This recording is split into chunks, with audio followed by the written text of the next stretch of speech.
میں ان شواہد کی بنا پر یہ یقین رکھتا ہوں پورا ترکش بیلٹ سلسلہ مجددیہ نقشبندیہ کے ساتھ یہ پورا سلسلہ افغانستان سے چلیے ترکستان سے چل کر ترکی تک پورا یہ جو نان عرب ورلڈ ہے نان عرب مسلم ورلڈ وہ سلسلہ مجددیہ حضرت احمد سرہندی رحمت اللہ علیہ گردن نہ جھکی جس کے جہانگیر کے آگے جس کے نفس گرم سے ہے گرمی احرار یہ انہی کا سلسلہ ہے جو پورے ترکش بیلٹ میں آپ کو نظر آئے گا. پھر شاہ ولی اللہ جیسا مفکر. بہرحال یہ تمام شواہد ہیں اور میرے لیے تو سب سے بڑے شواہد جو ہے اب وہ احادیث دیکھیے جو حضور نے بیان فرمائی. جب یہ مارکا گرم ہوگا ایک حدیث ہے حضور فرماتے ہیں ابن ماجہ کی روایت ہے حضرت عبداللہ ابن حارث رضی اللہ تعالی عنہ سے یخرج ناس من المشرق یؤتون للمہدی یعنی سلطان ہی. جب اس عالم عرب میں دیکھیے ایک بات میں عرض کر چکا ہوں بڑی تلخ بات ہے عالم عرب ہمارا بہتر حصہ ہے افضل حصہ ہے ان کو اللہ نے فضیلت ہم سے بہت زیادہ دی ہے. سب سے بڑی فضیلت کہ محمد خود صلی اللہ علیہ وسلم عرب سے یہ رتبہ بلند ملا جس کو مل گیا. پھر مستقل فضیلت اللہ کا کلام ان کی زبان میں موجود ہے مادری زبان. لہذا اگر انہوں نے کوتاہی کی انہوں نے پیٹھ دکھائی بہت بڑے مجرم ہیں اس میں کوئی شک نہیں. اور یہی وجہ ہے یہ سارے ملاحب وہی ہونے ہیں. ایسی ایسی بھاری جنگیں حضور فرماتے ہیں اتنے لوگ ہلاک ہوں گے کہ پرندہ اڑتا چلا جائے گا اترنے کی جگہ نہیں ملے گی لاشیں ہی لاشیں ہوں. یہ شکل ہونے والی ہے. اور میں تو چونکہ ایک مضمون اور کتابچے کی شکل میں بھی شائع ہو چکا ہے اس میں کہ حضور کی اس حدیث کے حوالے سے میری امت پر بھی وہ سب کچھ وارد ہوگا جو سابقہ امت پر ہوا اسی کے حوالے سے عرض کر چکا ہوں. اگر اس صدی میں ہولوکاسٹ میں 60 لاکھ یہودی مارا گیا ہے کوئی اسی کا دوبارہ چربا جو ہے امت مسلمہ پر بھی آنے والا ہے. لیکن اس کے بعد پھر ان کے لیے فوجیں جائیں گی مشرق سے. وہاں جو امام ہوں گے جو بھی ان کو لیڈ کر رہے ہوں گے حضرت مہدی. یہ تصور ذہن میں رکھیے ہمارے مابین اور عیسائیوں کے مابین حضرت مسیح کی ذات مشترک اگرچہ ان کا یہ عقیدہ ہے کہ وہ سولی دیے گئے فوت ہو گئے معاذ اللہ ثم معاذ اللہ پھر زندہ ہو کر آسمان پر گئے پھر آئیں گے. ہم کہتے ہیں نہیں وہ سولی دیے ہی نہیں گئے وہ زندہ آسمان پر اٹھائے گئے واپس آئیں گے. گویا کہ بہت حد تک اشتراک ہے لیکن ایک اختلاف بھی ہے. اسی طرح حضرت مہدی کے بارے میں شیعہ اور سنی تصورات میں اتفاق بھی ہے اختلاف بھی ہے. یقیناً امت مسلمہ امت عرب مجھے تو اقبال کا وہ شعر یاد آتا ہے خون اسرائیل آ جاتا ہے آخر جوش میں توڑ دیتا ہے کوئی موسیٰ طلسم سامری. تو کیا خون اسماعیل جوش میں نہیں آئے گا؟ حضرت اسماعیل کی نسل میں حضور اور حضور کی صاحبزادی حضرت فاطمہ رضی اللہ تعالی عنہا حضور نے فرمایا میری اس بیٹی کی نسل میں اللہ تعالیٰ ایک شخص کو اٹھائے گا جو اس وقت مسلمانوں کی قیادت کرے گا. یہ چیز ہمارے اور اہل تشیع کے مابین مشترک. فرق یہ ہے وہ سمجھتے ہیں کہ ان کے 12ویں امام کہ جو آج سے 1200 برس قبل روپوش ہو گئے تھے وہ ظاہر ہوں گے. ہمارے نزدیک نہیں. وہ پیدا ہوں گے نو مولود ہوں گے عام انسانوں کی طرح آئیں گے ہوں گے نسل فاطمہ میں سے رضی اللہ تعالی عنہا اور وہ اس وقت عربوں کی قیادت کریں گے. خون اسماعیل آ جائے گا آخر جوش میں اور کوئی حضرت مہدی وہ آئیں گے اور اٹھیں گے اور قیادت کریں گے دجال سے مقابلہ کریں گے اور اس ملاحم کے اندر قیادت فرمائیں گے. لیکن ان کی مدد کے لیے مشرق سے فوجیں آئیں گی. گویا کہ پہلے مشرقی کسی ملک میں یہ نظام قائم ہو چکا ہوگا کوئی ایسی طاقت وجود میں آ چکی ہوگی کہ جب وہاں بھٹی دہکے گی تو وہاں کے مسلمانوں کی امداد مشرقی ممالک سے جائے گی. اور ایک دوسری حدیث میں یہ تو ترمذی کی روایت ہے کتب حدیث میں تیسرے نمبر پر کتاب یہی ہے صحیح بخاری صحیح مسلم پھر یہ جامع ترمذی. اس میں حضرت ابو ہریرہ سے روایت ہے یخرج من خراسان رایات سود. خراسان میں بتا چکا ہوں حضور کے زمانے کا خراسان افغانستان کچھ حصہ پاکستان کا کچھ روسی ترکستان کی آزاد ریاستیں جو ابھی ہوئی ہیں تھوڑا سا حصہ ایران کا یہ خراسان بزرگ یہ اولڈ گریٹر خراسان. یہاں سے فوجیں چلیں گی سیاہ علم برآمد ہوں گے اور کوئی طاقت انہیں روک نہ سکے گی ان کا منہ پھیر نہ سکے گی. یہاں تک کہ وہ ایلیا حضور کے زمانے میں یروشلم کا نام تھا یہاں تک کہ ایلیا میں جا کر نصب ہو جائے. گویا کہ یہ جو ہمارے ہاتھ سے نکلا ہے قبضے سے پہلے بھی عربوں کے ہاتھوں سے نکلا تھا بیت المقدس یروشلم، عرب واپس نہیں لے سکے تھے، کرد خون صلاح الدین ایوبی اس نے واپس لیا، عربوں میں دم نہیں رہا تھا، عیاشیوں کی وجہ سے کھوکھلے ہو چکے تھے۔ میں تجھ کو بتاتا ہوں تقدیر امم کیا ہے، شمشیر و سنا اول، طاؤس و رباب آخر۔ یہی وجہ ہے کہ تقریباً 20 صدی کے بعد ان کی حکومت ختم۔ آشمارا حق بود در خون بارت بر زمین بر زوال ملک مستعصم امیر المومنین، یہ ہوا کہ نہیں ہوا؟ جبکہ آئے ہیں تاتاری ہورس، اور جنہوں نے کہ آخری خلیفہ بنو عباس اسے محل میں سے نکالا، ایک کھال کے اندر لپیٹ کر اور اپنے گھوڑوں کے سوؤں تلے کچل دیا۔ عرب معزول کر دیے گئے تھے، لیکن اب دوبارہ عربوں کو جب سہارا ملا ہے، لیکن اب بھی انہوں نے کہیں اسلام قائم نہیں کیا۔ کوئی روس کا غلام رہا، کوئی امریکہ کا غلام رہا، کسی نے اس کا ساتھ دیا، کسی نے اس کا ساتھ دیا۔ تہذیب ہے تو مغربی، تمدن ہے تو مغربی، وضع میں تم ہو نصارہ تو تمدن میں ہنود، یہ مسلمان ہیں جنہیں دیکھ کے شرمائے یہود۔ یہی معاملہ جب ان کا ہوا تو اب اللہ تعالیٰ کی طرف سے ان کے اوپر وہ عذاب کی بھٹی گرم ہونے والی ہے۔ لیکن اس کے بعد پھر یہاں سے جائیں گے وہ جو ان کی مدد کریں گے، اور یہ ایلیا کو واپس لینے والے، یہ مشرق سے چلنے والے لشکر ہوں گے۔ یہ 2 حدیثیں ابھی سن لیجئے، اور تیسری حدیث یہ ہے، حضور نے فرمایا، یہ سنن نسائی کی روایت ہے، قال رسول اللہ صلی اللہ علیہ وسلم عصابتان من امتی احرزهم اللہ من النار، میری امت کے 2 لشکر ایسے ہوں گے جنہیں اللہ نے آگ سے نجات دے دی ہے، پہلے ہی سے ڈکلیئرڈ ہے۔ عصابت تغزو الہند، ایک لشکر کے جو ہند پر حملہ آور ہوگا، وعصابت تکون مع عیسیٰ ابن مریم علیہ السلام، اور دوسرا لشکر وہ ہے جو حضرت عیسیٰ کے ساتھ جا کر اور ان کے ساتھ مل کر یہودیوں کے خلاف جنگ کرے گا۔ میں اس حدیث کا جو مطلب سمجھتا ہوں واللہ عالم، یہ اسی علاقے میں جب انقلاب آ جائے گا، یہ علاقہ خراسان اور پاکستان، جب یہاں نظام خلافت قائم ہوگا، یہاں سے اسلام کی توسیع ہوگی، اور یہاں سے جانب مشرق ہند اور جانب مغرب یہ جو یہودیوں کا سیلاب آ رہا ہے، ان دونوں کا مقابلہ کرنے کے لیے انشاءاللہ العزیز، ورنہ یہ عصابتان جو ہے ایک حدیث میں جمع کرنے کی کوئی اور حکمت ہو نہیں سکتی، ورنہ تو ہندوستان پہ کئی لشکر آئے ہیں، لیکن یہ کہ در حقیقت اسی وقت جبکہ عالم عرب میں وہ بھٹی دہکے گی، اسی وقت یہاں انقلاب آ چکا ہوگا۔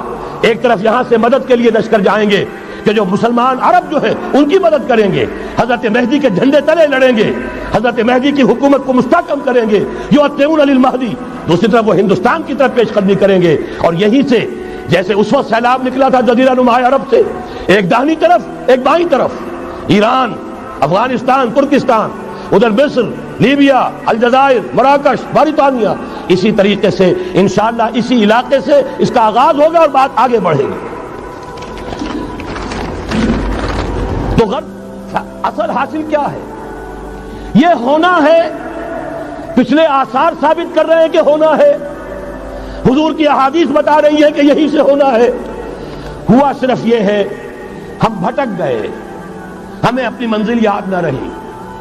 میں تو بہرحال ان لوگوں میں سے ہوں جنہوں نے نعرے لگائے تھے پاکستان کا مطلب کیا، لا الہ الا اللہ۔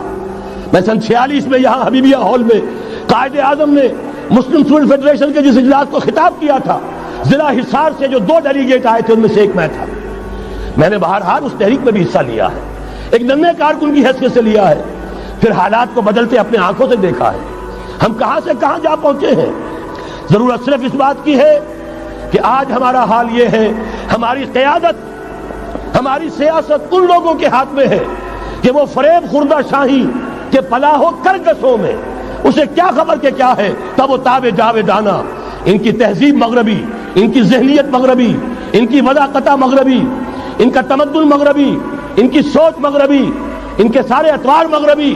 لہذا در حقیقت ایک تو یہ کہ ان سے چھٹکارا پانا، اور دوسرے یہ کہ در حقیقت مغرب کی تمام طاقتوں کو للکارنے کے لیے اس قوم کے اندر سے جذبہ ایمان، جذبہ جہاد کو برآمد کرنا، یہ 2 کام ہیں جو کرنے ہیں، اور اگر ہم یہ کر لیں گے، جیسا کہ میں نے آیت آپ کو سنائی تھی، اللہ کا کوئی وعدہ غیر مشروط نہیں، ایمان اور عمل صالح، ایمان اور جہاد، یہ وعدے پورے کرو گے تو اللہ کا وعدہ بھی پورا ہوگا۔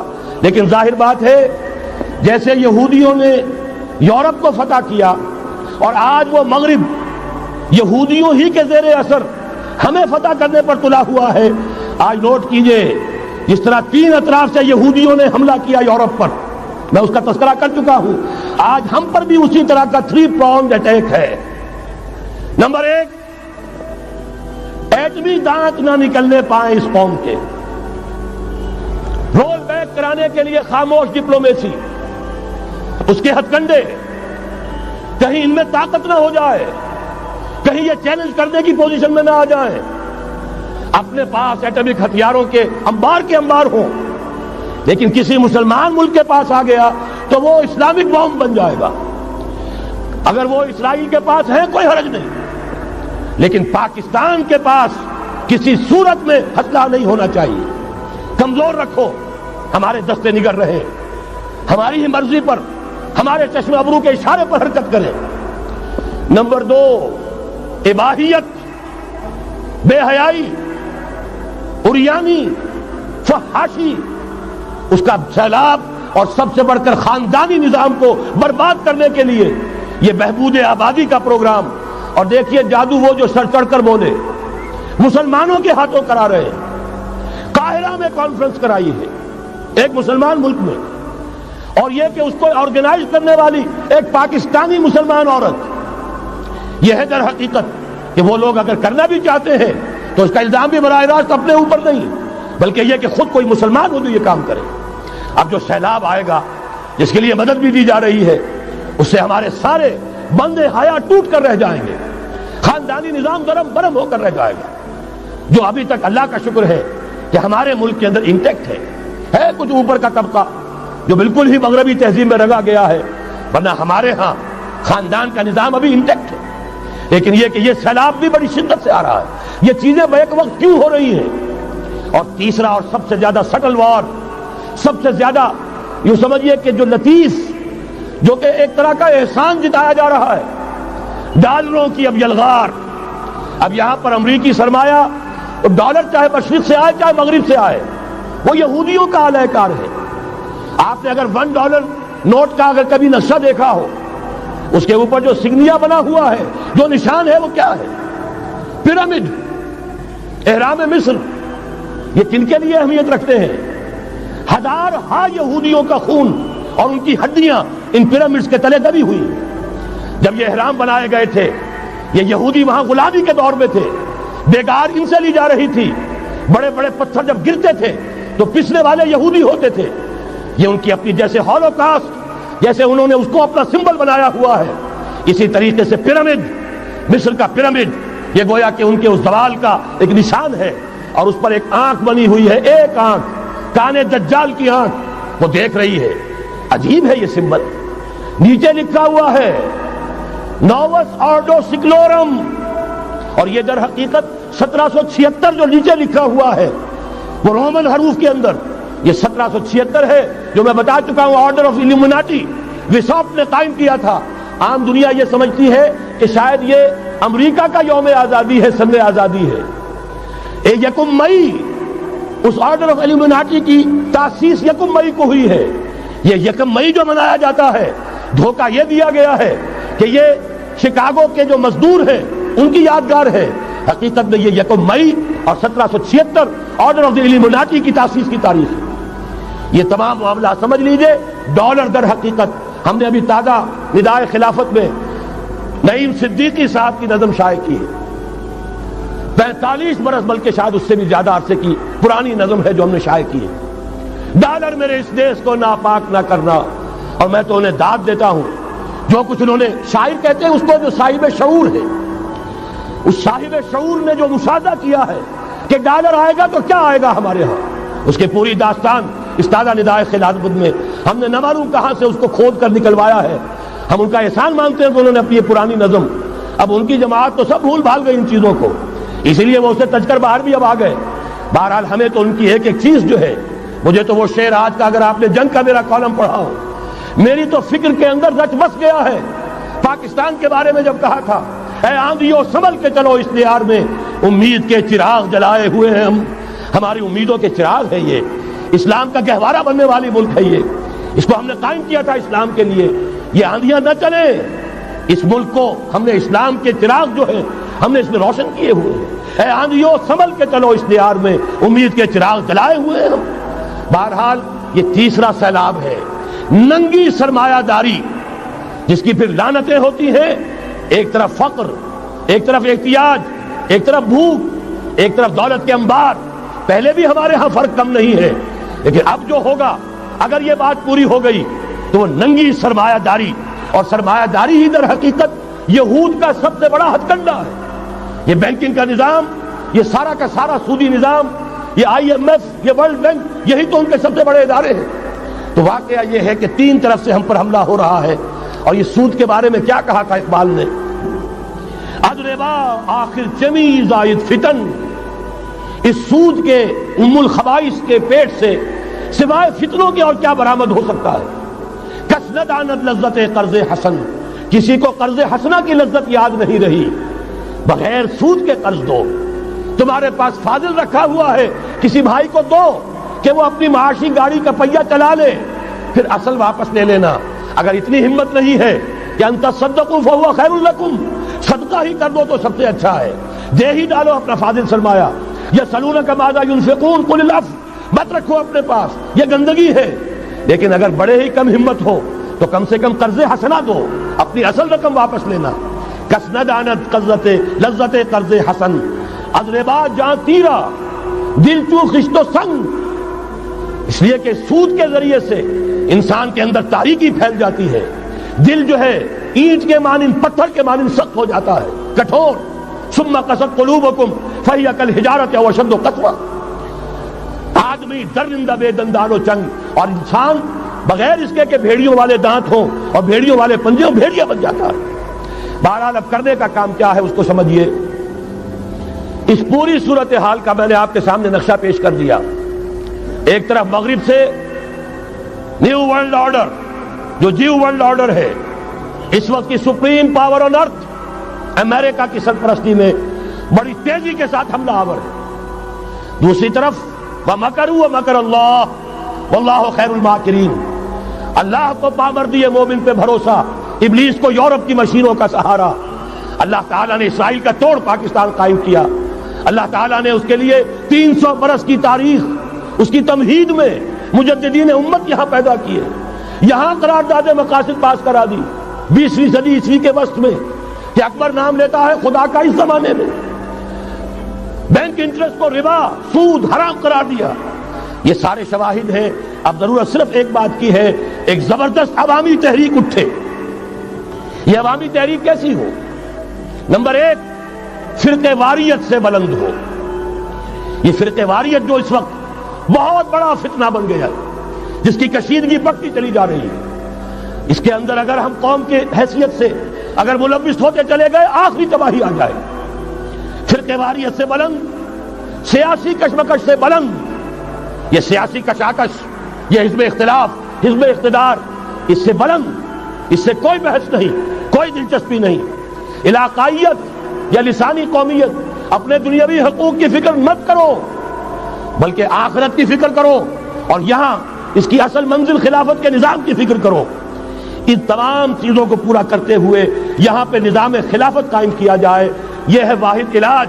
اور اسی کے لیے للکارنے کے لیے، اسی کے لیے دعوت دینے کے لیے ہم نے اس تحریک خلافت پاکستان کا آغاز کیا۔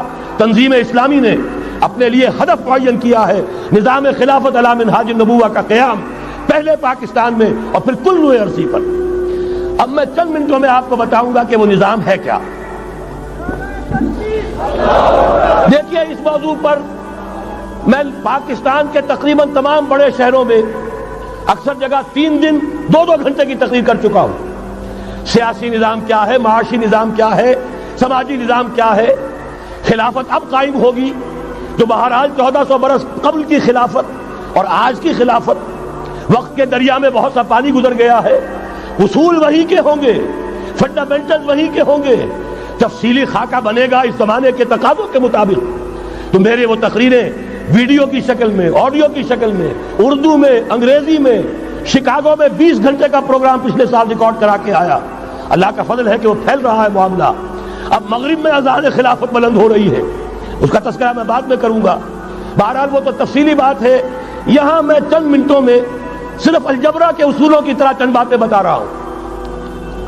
جو بھی آپ کا آج نظام ہے 3 شرطیں پوری کر دیجئے وہ خلافت بن جائے گا سیاسی اور دستوری اعتبار سے. نمبر 1 حاکمیت اللہ کی، اور اللہ کا شکر ہے یہ ہم کر چکے. اللہ جزائے خیر دے جنہوں نے محنت کی تھی، اللہ جزائے خیر دے جنہوں نے وہ تحریک اٹھائی تھی مطالبہ دستور اسلامی، اور پھر جنہوں نے مدد کی تھی اللہ تعالیٰ انہیں جزائے خیر دے. بہرحال وہ اب ہمارے دستور کا حصہ ہے. حاکمیت اللہ کی. البتہ اگلا قدم ہم آج تک نہیں اٹھا سکے. اس حاکمیت کا ظہور کیسے ہوگا؟ آپ کے دستور میں یہ طے کر دیا جائے کتاب و سنت ہر شے سے بالا تر ہے، دستور سے بھی بالا، عدالتی قوانین سے بالا، پارلیمنٹ سے بالا، سینٹ سے بالا، صدر سے بالا، سپریم کورٹ سے بالا، ہائی کورٹ سے بالا، ہر شے سے بالا کتاب و سنت. جب تک یہ نہیں ہوتا قرارداد مقاصد کی حیثیت ایسی ہے کہ جیسے آپ سینما ہال کے اوپر آگے جو ہے قرآن مجید کا کوئی کتبہ لگا دے، اس کے سوا کچھ نہیں. یہ بھی غنیمت ہے کہ قرارداد مقاصد پاس ہوئی. اصل شرط یہ ہے کتاب و سنت کی ٹوٹل بالادستی. اور یہ بڑی کڑوی گولی ہے. عوامی تحریک جب تک نہیں چلے گی، لوگ جب تک اپنی خون کی ندیاں نہیں بہا دیں گے، یہ کڑوی گولی حلق سے اترنے والی نہیں. یہ IJI کی حکومت میں نہیں اتری، اسلام کے نام پر اقتدار میں آئے، اسلام کے نام پر ISI نے IJI بنوائی، اسلام کے نام پر انہیں ووٹ ملے، 2/3 کی اکثریت ملی. اس کے باوجود شریعت کی بالادستی کا ایکٹ، شریعت کی بالادستی کی دستور کے اندر ترمیم پاس نہیں کرائی گئی.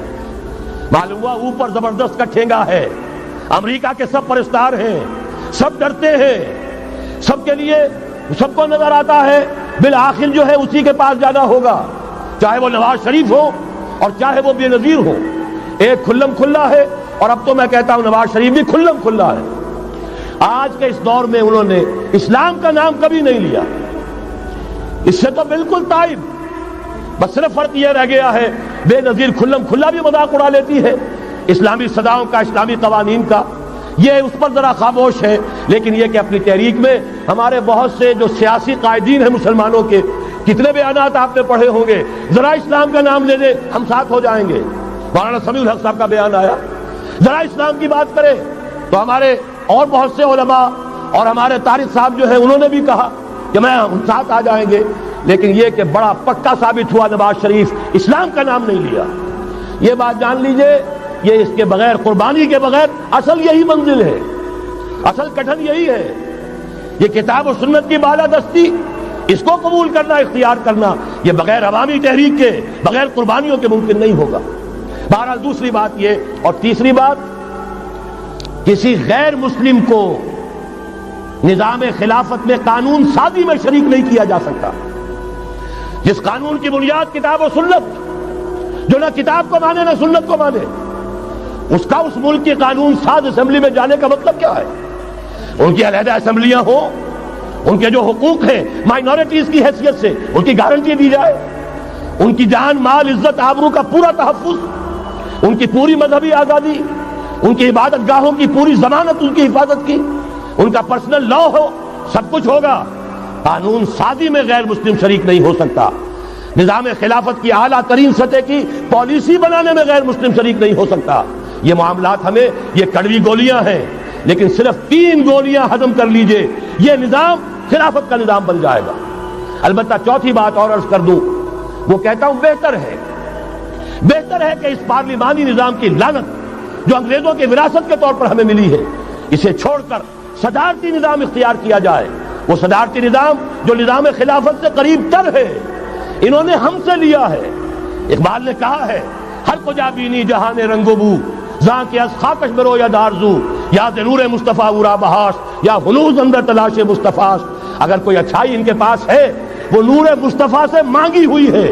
یہ خلافت کے نظام کا چربا ہے. ایک شخص کو منتخب کرو، اب اسے اختیار دو، اس کے ہاتھ کھلے رکھو، اسے کام کرنے دو. ہاں، امپیچمنٹ کا نظام ہو، غلط ہو تو اسے سیدھا کرنے کا نظام ہو. اس کے لیے آپ امپیچمنٹ کا نظام آج کی جو امریکہ کی حکومت ہے اس میں بھی ہے. اور کیسا ہے کہ ذرا سا اندیشہ ہوا تھا اور نکسن صاحب جو ہے بھاگ کھڑے ہوئے تھے. تو میرے نزدیک صدارتی نظام اور چھوٹے صوبے، یہ بڑے بڑے صوبوں کی ضرورت نہیں ہے، چھوٹے صوبے ہوں، لوگوں کو سہولتیں ہوں، ہر علاقے کے لوگوں کو معلوم ہو کہ ہمارے معاملات ہمارے اپنے ہاتھ میں ہیں، ان کے اندر کوئی احساس جو ہے محرومی کا پیدا نہ ہونے پائے.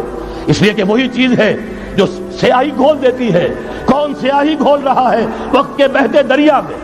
یہ ساری سیاہیاں جو سندھ میں گھل رہی ہیں، بلوچستان میں گھل رہی ہیں، سرائکی کے علاقے میں گھل رہی ہیں، ان سب کا علاج ہے چھوٹے صوبے بناؤ. لیکن یہ چیزیں خلافت کی شرائط میں سے نہیں ہیں. بہتر بات ہے، دنیاوی اعتبار سے بہتر بات ہے، انتظامی اعتبار سے بہتر بات ہے.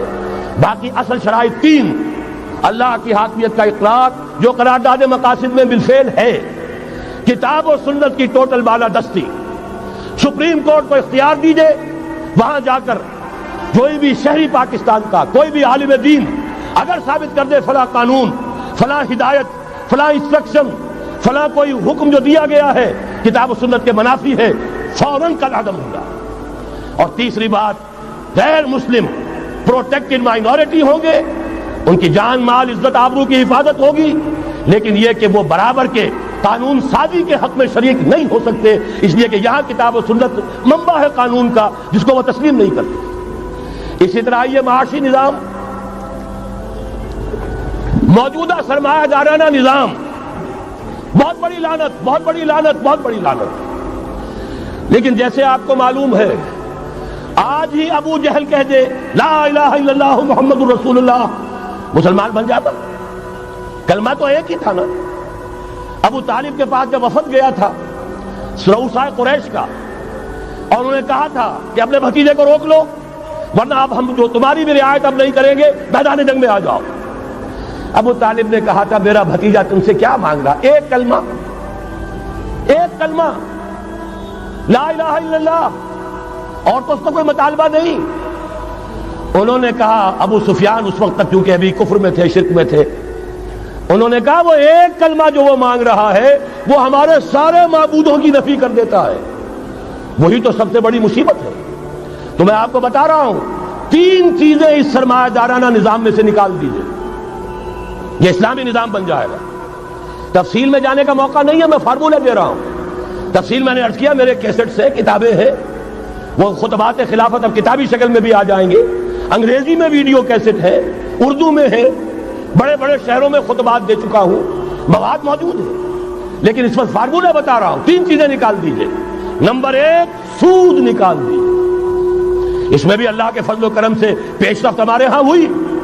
فیڈرل شریعت کورٹ نے فتویٰ دیا اور اتنا زبردست ججمنٹ لکھا ہے، پوری دنیا کے لیے رہنمائی کا ذریعہ بن جائے گا. یہی وجہ ہے کہ مجھے معلوم ہوا ہے موجودہ حکومت نے اس کی اشاعت روک دی ہے. باہر کے ممالک سے ڈیمانڈ. میں جب انگلستان میں تھا ابھی 2 مہینے قبل، وہاں کچھ لوگوں کے سامنے تذکرہ کیا، انہوں نے کہا ہمیں منگا کے دیجئے، بنگلہ دیش کے مسلمان تھے، ہمیں منگا کے دیجئے. میں نے یہاں لکھا، معلوم ہوا کہ نہیں، وہ مل ہی نہیں رہا، بلکہ کہہ دیا گیا اسے مت چھاپو. اس کی اشاعت بن گئی، اس لیے کہ وہ کلمہ خیر کہیں پھیل نہ جائے. یہودی کا اگر علاج ہے، جیسے آپ نے سنا تھا بچپن میں کہانیاں، دیو کی جان ایک طوطے کی گردن میں ہے، طوطے کی گردن مروڑ دو گے دیو مر جائے گا. یہودی کی جان سود میں ہے. یہ سارا ہتھ کنڈا اس کا جو ہے، جو ورلڈ ڈومینیشن یہودی چاہ رہا ہے، وہ مالیاتی نوعیت کی ہے. وہ اپنی حکومت قائم نہیں کرنا چاہتا. حکومت کے تو بڑے کھکھیڑ ہوتے ہیں، بڑی ذمہ داریاں ہوتی ہیں، لوگوں کی تنقیدیں سننی پڑتی ہیں، بھوکے بھیڑیے کبھی ٹوٹ پڑتے ہیں. لہذا ان کو چھوڑو، حکومت وہ خود کریں. ہاں وہ محنت کریں حیوانوں کی طرح، ملائی ہمارے پاس آتی چلی جائے، زندہ رہنے کی حد تک تو ان کو دیں گے. جیسے تانگے والا گھوڑے کو بھی آخر دانہ تو ڈالتا ہے کہ اگلے دن پھر اسے جوتنا ہے تانگے کے اندر، لیکن اصل کمائی تو اس کی ہے جو ہو رہی ہے. صرف یہ مالیاتی نظام اور اس کا ایک ہی لفظ کے اندر توڑ ہے، سود ختم اور یہود کی گویا کہ جان نکل جائے. یہی وجہ ہے جیسے ہی فیڈرل شریعت کورٹ کا فیصلہ آیا تھا، وہ جو کوئی چیزیں پائپ کے اندر پڑی ہوئی تھی مدد کی، وہ بھی روک لی گئی. یہ قوم کدھر جا رہی ہے؟ یہ تو ہمارے ہاتھ سے نکلی جا رہی ہے. اور جب تک کہ اس کے خلاف IJI کی حکومت کو سپریم کورٹ میں اپیل میں نہیں پہنچا دیا، اس وقت تک یہ ہے $1 جو ہے کہیں سے ادھر سے ادھر ہلنے نہیں دیا. یہ ہے حقائق، اصل میں ان کو سمجھ لیجیے. سود نکال دیجئے، جوا، اسپیکولیشن، فارورڈ ٹریڈنگ کی وہ ساری صورتیں جو صرف بیع سلم ایک جائز ہے، باقی ساری صورتیں حرام ہیں، ان کو نکال دیجئے اور جاگیرداری ختم کر دیجئے۔ جاگیرداری ختم کرنے کے لیے حضرت عمر کی شمشیر لانی ہوگی، شمشیر فاروقی۔ ان کا یہ فتویٰ تھا، اجماع تھا کہ جو ملک، جو علاقے بزور شمشیر فتح ہوئے ہیں وہ کسی کی انفرادی ملکیت نہیں رہیں گے، وہ امت مسلمہ کی اجتماعی ملکیت ہے۔ کوئی انچ زمین، اسی وجہ سے ہمارے ہاں فرق ہے خراجی اور عشری۔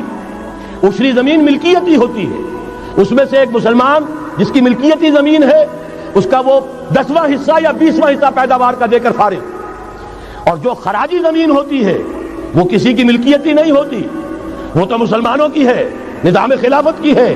جو کام کر رہا ہے چاہے مسلمان ہو چاہے غیر مسلم ہو، وہ کاشت کرے گا، آدھا اس کا ہے، آدھا ریاست کا ہے، بیت المال کا ہے۔ یہ ہے نظام خراجی کا اور عشری کا فرق۔ اور حضرت عمر نے طے کر دیا تھا رضی اللہ تعالیٰ عنہ کہ جتنے علاقے فتح ہوئے، یہ مصر ہے، یہ عراق ہے، یہ شام ہے، یہ ایران ہے، ساری زمینیں مسلمانوں کی اجتماعی ملکیت۔ کام کرنے والے چاہے یہودی ہوں، چاہے مجوسی ہوں، چاہے عیسائی ہوں، چاہے وہ مسلمان ہو جائیں، زمین خراجی رہے گی، زمین سے خراج جائے گا بیت المال میں تاکہ تمام امت کی بہبود میں صرف ہو سکے۔ تین کام کر دیجئے، باقی ساری market forces, free economy, personal incentive, personal ownership, ساری چیزیں، سارے اصول جس کی وجہ سے کہ سرمایہ داری کو فتح حاصل ہوئی ہے کمیونزم کے اوپر، وہ سارے اصول اسلام کے اندر موجود ہیں۔ لیکن سود نکال دو، جوا نکال دو، جاگیرداری نکال دو، اب آؤ اوپن کمپٹیشن، سرمایہ کاری کرو۔ ابھی آپ نے نظم پڑھی، سرمایہ داری کو ختم کرنا ہے، سرمایہ کاری کو فروغ دینا ہے، یہ ہے اسلام کا نظام معیشت۔ البتہ اس میں چوتھی چیز، کفالت عامہ کے لیے زکوٰۃ کا نظام مکمل قائم کرو۔ ہر شہری کی بنیادی ضروریات کی پوری ذمہ داری اور کفالت نظام خلافت لیتا ہے۔ یہاں پھر میں مجبور ہوں کیا کروں، لیکن جب چھڑ گیا قیامت کا، بات پہنچی تیری جوانی تک، خلافت کا تذکرہ ہو اور حضرت عمر کا ذکر نہ آئے، ناممکن۔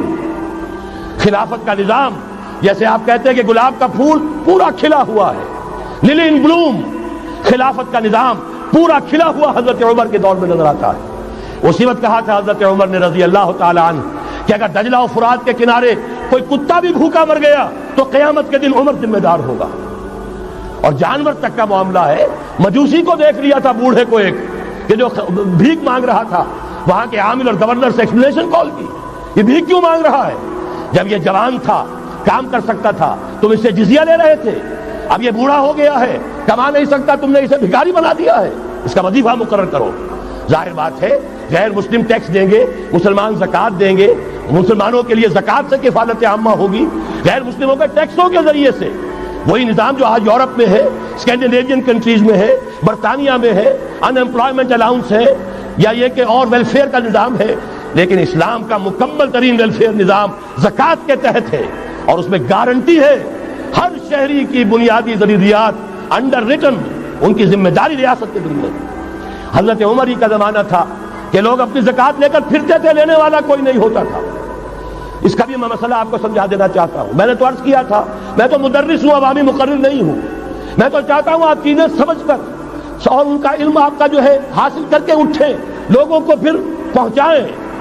یہ کیسے ہو گیا جبکہ زکوٰۃ جو ہے وہ تو اسلامی ریاست میں نظام خلافت میں حکومت لیتی ہے، پھر کیسے ہو گیا کہ لوگ اپنی زکوٰۃ لے کر پھر رہے، لینے والا کوئی نہیں؟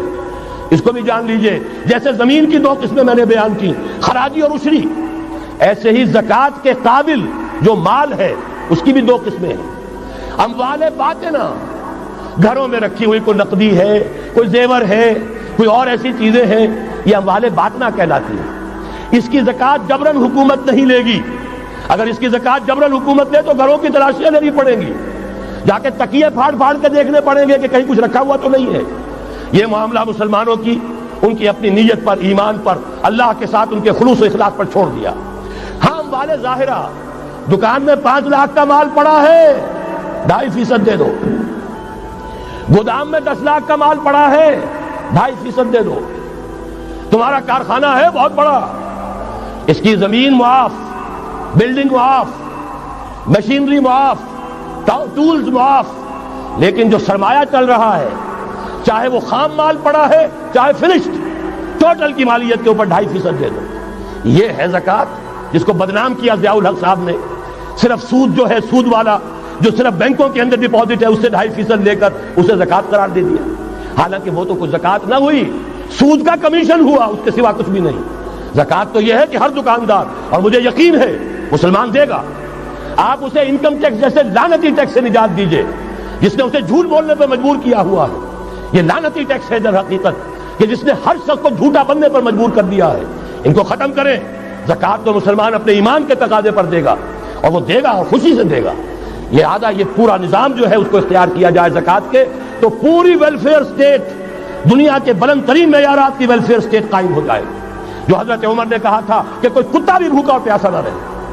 اب آئیے تیسرا معاملہ سماجی. یہاں بھی 3 ہی باتیں کہوں گا. ترقی ہے، تعلیم ہے، ان میں کوئی رکاوٹ نہیں. خواتین کام کریں، کوئی رکاوٹ نہیں.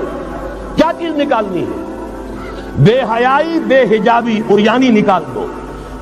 ستر و حجاب انفورس کرو. سیگریگیشن، عورتوں کے اسکول علیحدہ، مردوں کے علیحدہ، عورتوں کے کالج علیحدہ، مردوں کے علیحدہ، عورتوں کی یونیورسٹی علیحدہ، مردوں کی علیحدہ، عورتوں کے ہسپتال علیحدہ، مردوں کے ہسپتال علیحدہ. کسی درجے میں تو ہمارے ہاں ہے، اس کو آگے بڑھاؤ، یونیورسٹی بناؤ. اسی طریقے سے ہسپتال میں، مردوں کے ہسپتال میں عورتوں کو نرس رکھنا کیوں لازم ہے؟ کیا مرد نرسنگ نہیں کر سکتے؟ کیا فوج کی جو فارورڈ یونٹس ہوتے ہیں میڈیکل، کیا ان میں عورتیں جاتی ہیں نرسوں کی حیثیت سے؟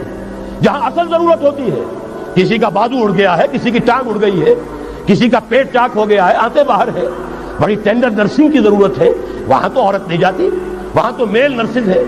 تو مردانہ ہسپتالوں میں مردوں کو نرس رکھو، زنانہ ہسپتالوں میں عورتوں کو نرس رکھو. عورتیں مریض ہوں، عورتیں ڈاکٹر ہوں، عورتیں جو ہے نرسنگ کریں. وہاں کی انتظامیہ بھی عورتوں کو دیجیے. پھر یہ ہے کہ ساری پرائمری ایجوکیشن عورتوں کو دے دیجیے. چھوٹی عمر کے بچے ہیں، انہیں عورت کے اندر اللہ تعالیٰ نے جو شفقت مادری رکھی ہوئی ہے فطری طور پر، ضرورت ہے اس ٹینڈر ایج میں. تو ارادہ اگر ہو جائے تو ہر کام ہو سکتا ہے. ارادہ چاہیے. یہ کہ بے ستری، بے حجابی، عریانی، فحاشی کا خاتمہ کرو. نمبر 2، شراب اور منشیات کا خاتمہ کرو. اس کے لیے آئرن ہینڈ بلکہ آئرن فسٹ کی ضرورت ہے.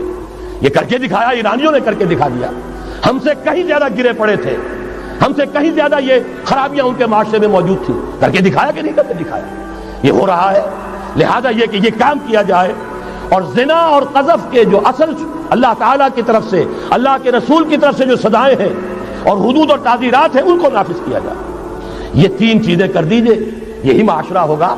کوئی یہ نہیں کہتا کہ صحراؤں میں جا کر آباد ہو، کوئی آپ سے یہ نہیں کہتا کہ جائیے دوبارہ اونٹوں پہ سفر شروع کیجئے. جو ترقی ہوئی ہے، اللہ تعالیٰ نے علم دیا ہے انسان کو، اللہ تعالیٰ نے ٹیکنالوجی عطا فرمائی انسان کو، اور رحمان کا دیا ہوا علم ہے. علم آدم الاسماء کلھا، یہ اسی علم اسماء کا ظہور ہے پوری دنیا کے اندر. اسے خیر کا، برکت کا ذریعہ بناؤ. میں نے 3 باتیں بتائیں آپ کو. نمبر 1، اللہ کی حاکمیت، کتاب و سنت کی ٹوٹل بالادستی.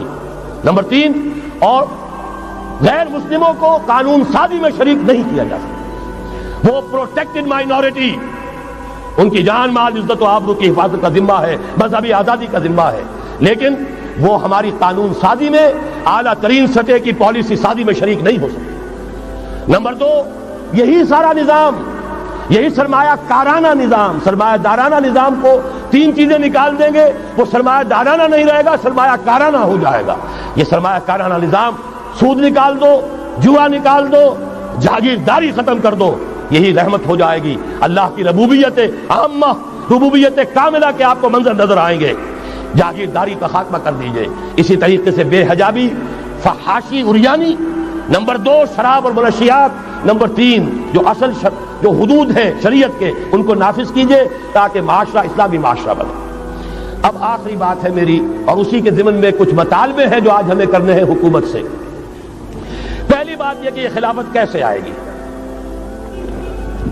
اس موضوع پر بھی میں عرض کر رہا ہوں کہ میں کم سے کم 15 سال سے مسلسل تقریریں کر رہا ہوں. اتنی موٹی کتاب اردو میں منہج انقلاب نبوی موجود ہے. اس کے موضوع پر انگریزی میں کیسٹ، اردو میں cassette, video cassette, audio cassette, میری طرف سے مواد پورا موجود ہے. پہلا مرحلہ کیا ہے؟ غور سے سنیے، اس لیے کہ اس کے مخاطب اب آپ ہیں براہ راست ہر فرد۔ خلافت کا نظام قائم کرنا ہے تو پہلے اپنی ذات میں خلیفہ بنیے۔ اللہ نے آپ کو ایک جسم دیا ہے، زبان دی ہے، آنکھیں دی ہیں، کان دیے ہیں، یہ سب آپ کے پاس اللہ کی امانت ہے، ان پر اللہ کی حکومت قائم کی۔ اپنے وجود پر اپنے گھر میں خلافت قائم کیجئے، آپ خلیفہ بن جائیں، آپ نظام اللہ کا نافذ کریں اپنے ذات پر، اپنے وجود پر، اپنے گھر میں، اور ساتھ ہی انفرادی سطح پر طے کر لیجئے سورہ حدید کی آیت نمبر 7، آمنوا باللہ ورسولہ وانفقوا مما جعلکم مستخلفین فیہ۔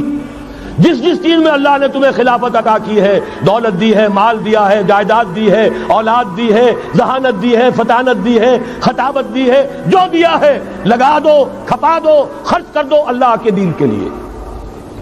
یہ ہے پہلی خلافت۔ اپنے وجود پر اللہ کی حکومت قائم کرو، اپنے گھر میں اللہ کی حکومت قائم کرو، اپنی معاشرت اسلامی بناؤ، اپنے معاش کو اسلامی بناؤ، اور جو کچھ اللہ نے دیا ہے، جسم و جان کی توانائیاں ہوں، صلاحیتیں ہوں، قوتیں ہوں، مال ہو، اولاد ہو، لگا دو، کھپا دو، صرف کر دو اللہ تعالیٰ کے دین کے غلبے کے لیے۔ یہ ہے انفرادی خلافت۔ جان لیجئے جب تک افراد اس خلافت کا حق ادا نہیں کریں گے، اجتماعی خلافت کبھی نہیں آئے گی۔ آرزویں کرتے رہیے، لیس بامانیکم ولا امانی اہل الکتاب، نہ تمہاری خواہشوں سے کچھ ہوگا، نہ اہل کتاب کی خواہشوں سے ہوگا۔ انہوں نے بھی کیا ہے تو بڑے پاپڑ بیل کر کیا ہے جو کچھ کیا ہے، اور تمہیں بھی کرنا ہوگا تو بڑی طاقت صرف کر کے اور محنت کر کے، قربانیاں دے کر کرنا ہوگا۔ یہ محض دعاؤں سے بھی نہیں ہو سکتا، دعائیں منہ پر دے ماری جاتی ہیں۔ جو کچھ کر سکتے ہو کر گزرو، پھر دعا مانگو، دعا قبول ہوگی۔ اگر یہ نہیں ہے تو دعا منہ پر دے ماری جائے۔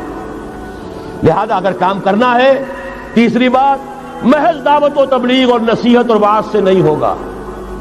اگر محض دعوت اور تبلیغ اور تعلیم اور تربیت اور وعظ اور نصیحت سے ہو جاتا تو حضور صلی اللہ علیہ وسلم مسلمان تو کجا کسی کافر کے خون کا ایک قطرہ زمین پر نہ گرنے دیتے۔ آپ سے زیادہ رؤوف اور رحیم کون ہوگا؟ لیکن آپ نے بھی ہاتھ میں تلوار لی ہے۔ وانزلنا الحدید، ہم نے لوہا اتارا ہے، فیہ باس شدید، اس میں جنگ کی صلاحیت ہے، ومنافع للناس، لوگوں کے لیے اور فائدے بھی ہیں، توا پر ہاتھ پھکری چمٹا بھی بنا لیتے ہو، لیکن اصل میں یہ ہے جنگ کے اسلحہ کے لیے، اور یہ تمہیں اس لیے دیا گیا وَلِيَعْلَمَ اللَّهُ مَن يَنصُرُهُ وَرُسُلَهُ بِالْغَيْبِ، کون ہے جو اس ہتھیار کو ہاتھ میں لے کر کھڑے ہوں اور اللہ اور اس کے رسولوں کی مدد کرے۔ اللہ اور رسول کی مدد سے مراد کیا؟ اس کا نظام خلافت کا ہے۔ تو محض دعوت و تبلیغ سے نہیں ہوگا، اور انتخابات سے تو بالکل نہیں ہوگا۔ یہ تو یوں سمجھیے کہ واقعہ یہ ہے کہ اگر آپ مجھ سے پوچھیں، سب سے بڑا صدمہ جو مجھے ہے، سب سے بڑا صدمہ وہ ان مذہبی جماعتوں کے کردار کی وجہ سے ہے جنہوں نے اس ملک میں آ کر سیاست کی کشاکش اور انتخابی سیاست کے اندر اپنا سارا وقت، ساری توانائیاں ضائع کر دی۔ کچھ حاصل نہیں ہوا، گھٹی میں ایسا پڑ گیا ہے، کچھ چسکے ایسے لگ گئے ہیں، کچھ وی آئی پی ٹریٹمنٹ۔ میں نے بھی 2 مہینے مزہ چکھا، اس لیے جانتا ہوں اللہ تعالیٰ جو ہے اس طرح کے تجربات کرا دیتا ہے، ورنہ کیسے اندازہ ہو؟ وی آئی پی علیحدہ اتر رہے ہیں، آپ کے لیے گاڑی آپ کے بالکل دروازے پر کھڑی ہوئی ہے، سیڑھی سے اترے آپ جہاز کے اور گاڑی موجود ہے، یہ ساری وی آئی پی ٹریٹمنٹ مل رہا ہے، اور یہ کوریڈورز آف پاور میں گھومنا پھرنا، ان جاگیرداروں کے ساتھ بیٹھنا، ان کے سے ولیمے کرنا، ان کے سے ٹھاٹ، جائز بات ہے، ان کے ولیموں میں جائیں گے تو انہیں بھی بلائیں گے، ویسے ہی کرنے پڑیں گے، پھر لاکھوں کروڑوں آپ بھی خرچ کریں گے۔ یہ ساری لعنتیں جو آئی ہیں مذہبی جماعتوں کے اندر، یہ صرف اس انتخابی سیاست کی وجہ سے۔ میں بڑے صدمے سے عرض کر رہا ہوں، واقعہ یہ ہے میرے نزدیک اس ملک میں اسلام کے نہ آنے کا پہلا مجرم مسلم لیگ نہیں ہے، پہلی مجرم وہ جماعتیں ہیں جنہوں نے اپنا سارا وقت انتخابی سیاست میں اور اقتدار کی کشاکش میں صرف کر دیا۔ مسلم لیگ کا بہت بڑا احسان، قائد اعظم کا بہت بڑا احسان، انہوں نے آپ کو ملک لے دیا۔ اس سے زیادہ کا نہ ان کا دعویٰ تھا، نہ ان سے توقع ہو سکتی تھی۔ پیر جماعت علی شاہ نے یہ کہا تھا، میں ان کے قول کا بہت بڑا قائل ہوں، ان کی ذہانت اور فطانت کا۔ جب ان سے کہا گیا ہے رحمت اللہ علیہ کہ آپ اتنے بڑے، آپ مقتدا ہیں، مرشد ہیں، اتنی بڑی روحانی شخصیت ہے، ایک داڑھی ملے کے ہاتھ پر بیعت کر لی آپ نے، یہ اشارہ تھا قائد اعظم کی طرف۔ حضرت پیر جماعت علی شاہ رحمۃ اللہ علیہ نے فرمایا بھائی میں نے اس کے ہاتھ پر بیعت نہیں کی، میرا تو مقدمہ ہے ایک قومی مقدمہ ہے ہندو قوم کے ساتھ، اور مجھے اس مقدمے کے لیے ایسا وکیل چاہیے جس میں دو وصف موجود ہو، مہارت پوری ہو، قانون کو جانتا ہو، ماہر ہو، اور دوسرے یہ کہ بکنے والا نہ ہو۔ میں نے اپنے قومی مقدمے کے لیے وکیل کیا ہے محمد علی جناح، ظاہر بات ہے 100% بات صحیح، اور ان کے اس کردار کو دشمنوں نے مانا، نہرو نے، گاندھی نے، ان کے بڑے بڑے دشمنوں نے مانا۔ یہ شخص جو کہتا ہے he means what he says، یہ جو کہتا ہے وہی اس کے دل میں ہوتا، اس کے ہاں کوئی ہیر پھیر نہیں ہے۔ بہرحال انہوں نے ملک لے دیا، یہ بہت بڑا احسان۔ آگے کام تھا رجال دین کا، رجال دین یا تو لگے رہے صرف اپنے مدرسوں میں اور خانقاہوں میں، تبدیلی کا احساس ہی نہیں ہوا کہ کتنا بڑا انقلاب آ گیا ہے، اب ہم انگریزی دور میں نہیں ہیں، اب یہ ایک مسلمانوں کی حکومت بن گئی ہے، اب تو توانائی ہونی چاہیے اس کو اسلامی بنانے کے لیے۔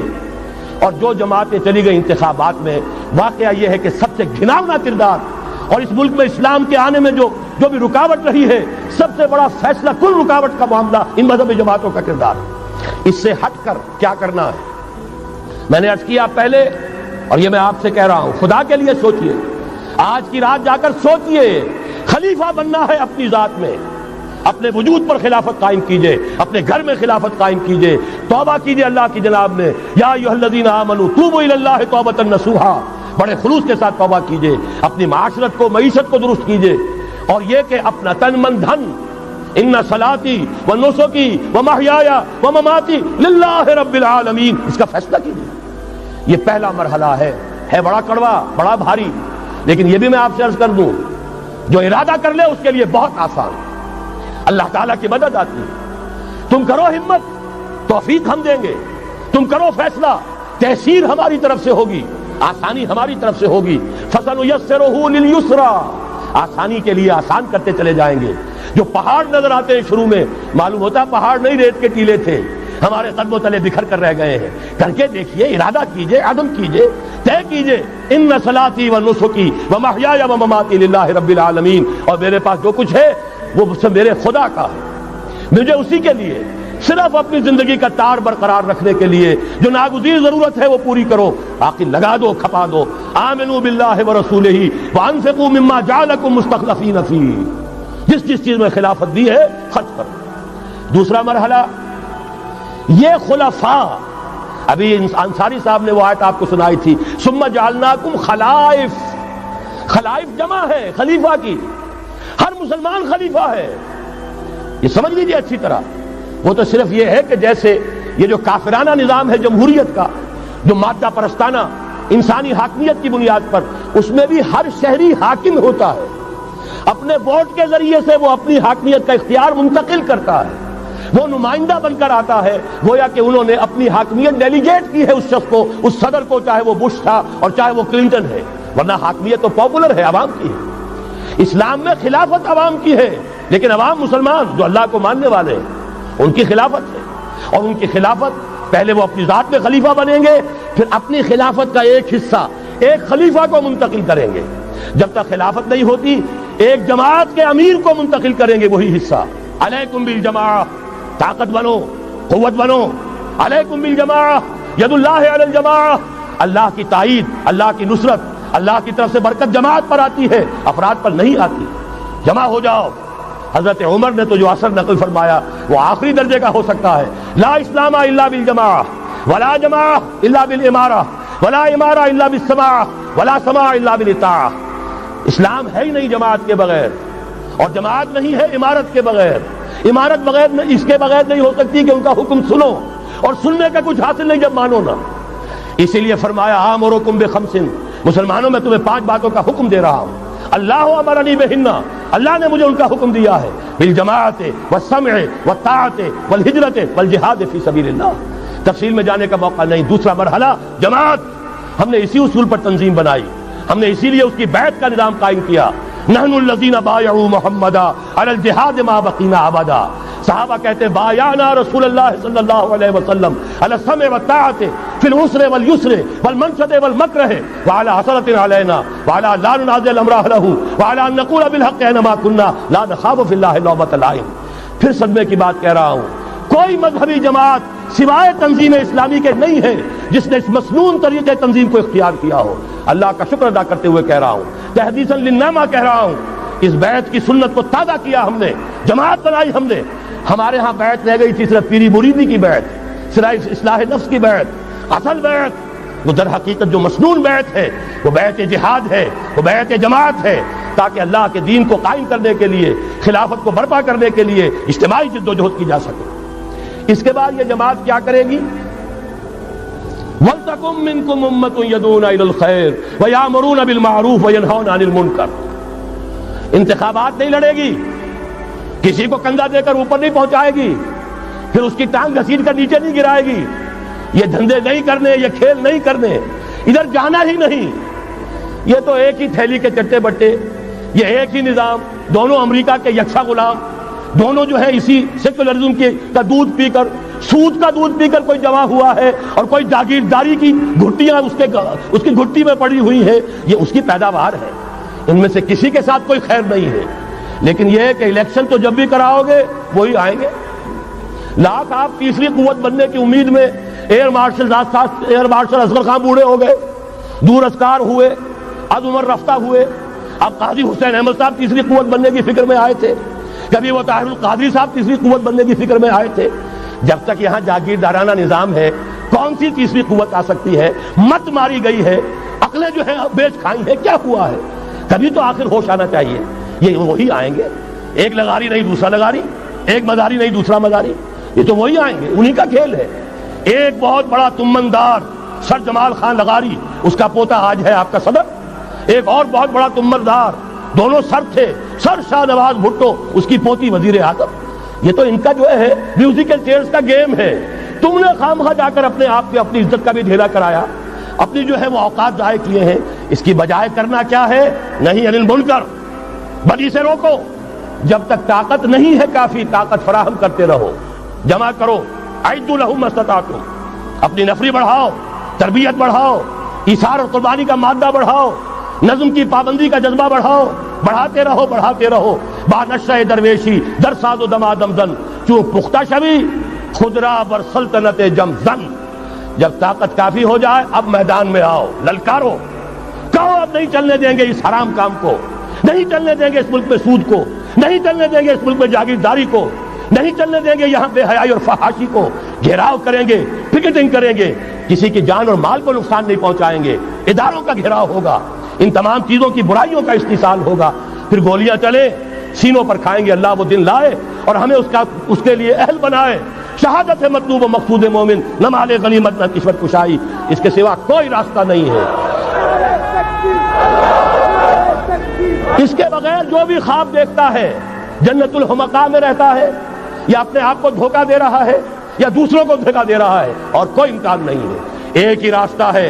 اگر محمد الرسول اللہ اور ان کے ساتھیوں کو انہی وادیوں میں سے گزرنا پڑا، اگر طائف کا پتھراؤ محمد الرسول اللہ کو اپنے جسم اطہر پر جھیلنا پڑا، دندان مبارک محمد الرسول اللہ کے شہید ہوئے، خون کا فوارہ ان کا چھوٹا، سینکڑوں صحابہ جن میں حضرت حمزہ جیسے بھی ہے، اسد اللہ و اسد رسول، جن کی لاش کا نقشہ ابھی آپ نے سنا، ناک کٹی ہوئی ہے، کان کٹا ہوا ہے، پیٹ چاک کر کے کلیجہ چبایا گیا ہے۔ حضور کو جو صدمہ ہوا ہے، مدینے جب واپس گئے ہیں، انصار کے گھروں سے عورتوں کے بین کرنے کی آوازیں آئیں، اس وقت تک حرمت نہیں ہوئی تھی، اور عربوں کا رواج تھا جیسے ہمارے ہاں دیہات میں جس طرح خواتین نوحے کرتی ہیں، بین کرتی ہیں، اس وقت تک وہاں ان کے ہاں بھی رواج تھا، تو وہاں ہو رہا تھا۔ 70 صحابہ شہید ہوئے تھے۔ وہ کوئی ہر شہید کسی کا بیٹا تھا، کسی کا شوہر تھا، کسی کا بھائی تھا، کسی کے ساتھ کوئی اور رشتہ تھا، پورا مدینہ جو ہے ماتم کدا بنا ہوا تھا۔ اس وقت حضور کی زبان سے بھی الفاظ نکل گئے، اما حمزہ تو فلا بواکی لہو، ہائے حمزہ کے لیے تو کوئی رونے والیاں بھی نہیں۔ تب انصار نے اپنے گھروں سے بھیجا خواتین کو حضرت صفیہ رضی اللہ تعالی عنہا کے ہاں، وہاں جاؤ اور تعزیت کرو۔ یہ ساری وادیاں ہیں جو طے کی ہیں محمد الرسول اللہ والذین معہ۔ سفر تبوک ہوا ہے جسے جیش العسرہ کہا گیا ہے۔ ایسا مرحلہ بھی آیا ہے 3 مجاہدین کو 24 گھنٹے کے راشن میں ایک کھجور ملی، ایک کھجور، 24 گھنٹے کا راشن۔ ان لوگوں نے یہ قربانیاں دی ہیں، اس کے بغیر نہیں ہوگا۔ تو ظاہر بات ہے اس کے لیے پہلے تیاری۔ کچے پکے لوگ اگر لے آئے تو خاک میں مل اور آگ میں جل، جب خشت بنے تب کام چلے۔ ان خام دلوں کے عنصر پر بنیاد نہ رکھ، تعمیر نہ کر۔ یہ تو پختگا خام ہے جب تک تو ہے مٹی کا ایک انبار، تو پختہ ہو جائے تو ہے شمشیر بے زنہار تو۔ وہ پختہ ہو جائے، اب ٹکر مول لو، آگے بڑھو، للکارو، آنکھوں میں آنکھیں ڈالو، باطل کا مقابلہ کرو، اس کے استحصال کے لیے اپنی جانیں قربان کر دینے کو سب سے بڑی کامیابی سمجھو۔ یہی واحد راستہ ہے جس کے سوا جب وہ مرحلہ آ جائے گا، اللہ کرے کہ وہ آئے، اور میں اب اس وقت تو بیان نہیں کر سکتا، وقت بہت ہو گیا ہے۔ میری جو ایک کتاب چھپ چکی ہے سابق اور موجودہ مسلمان امتوں کے کا ماضی، حال اور مستقبل، آنے والی جو حالات ہیں ان کا ایک نقشہ میں نے بیان کیا جو احادیث نبویہ میں آیا ہے۔ میرا اندازہ یہ ہے کہ اب معاملہ زیادہ دور کا نہیں ہے، بلکہ ہمارے لیے تو نہ دور کا ہے نہ دیر کا ہے، انشاءاللہ یہیں سے ہوگا۔